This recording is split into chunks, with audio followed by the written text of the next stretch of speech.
All, welcome to Anjani's wonder world. Title చూడగానే video ఏంటో మీకు అర్థమయ్యే ఉంటుంది. ఇక్కడ చూస్తున్నారు కదా, ఇది అమ్మ కోసం పిన్ని చేసిన నల్ల పూసలు. అదేనండి బ్లాక్ బీడ్స్ చైన్.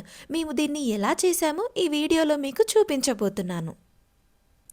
మీకు ఇలాంటి చైన్స్ ఏమైనా కస్టమైజేషన్ కావాలంటే డిస్క్రిప్షన్లో కాంటాక్ట్ డీటెయిల్స్ ఇచ్చాను, కాంటాక్ట్ అవ్వండి. ఇన్స్టాగ్రామ్ ఉన్న వాళ్ళైతే ఇన్స్టాగ్రామ్లో డిఎం చేయండి. అలాగే వీడియో ఎండింగ్లో అటాచ్ చేసిన ఫొటోస్ చూడండి, అవన్నీ కూడా మా పిన్నే చేసింది. బ్లాక్ బీట్సే కాదు, వీడియో చివర్లో పోస్ట్ చేసిన లాంటి మోడల్స్ కూడా మేము చేస్తాము. ఇంట్లో ఎప్పుడైనా ఓన్గా ట్రై చేయాలి అని ఇంట్రెస్ట్ ఉన్న వాళ్ళకి ఈ వీడియో ఒక రిఫరెన్స్ లాగా ఉంటుందని షేర్ చేస్తున్నాను. బ్లాక్ బీడ్స్ మామూలుగా మనం వాడే సూదితో గుచ్చడం చాలా కష్టంగా ఉంటుంది. ఆ పనిని సులువుగా చేసేందుకే ఇక్కడ చూస్తున్నారు కదా, ఈ సూదిని వాడుతున్నాము. అయితే ఈ సూదిని వాడేటప్పుడు జాగ్రత్తగా, వీలైనంత సున్నితంగా వాడాలి. ఎందుకంటే రఫ్గా యూస్ చేస్తే ఈ సూదికి కింద ఉన్న జాయింట్ విడిపోతుంది. మొత్తం క్లియర్గా చెప్పడం లేదు, ఎందుకంటే వీడియో చూస్తుంటే మీకే అర్థమైపోతుంది. ఇలాంటి వీడియోస్ ఇంకా కావాలంటే కింద కామెంట్ చేయండి. ఆర్డర్స్ కోసం డిస్క్రిప్షన్లో కాంటాక్ట్ డీటెయిల్స్ ఇచ్చాను, కాంటాక్ట్ అవ్వండి. అలాగే వీడియో ఎండింగ్లో ఉన్న మోడల్స్ని చూడడం మర్చిపోకండి.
Thank you for watching the video. Do like, share and subscribe.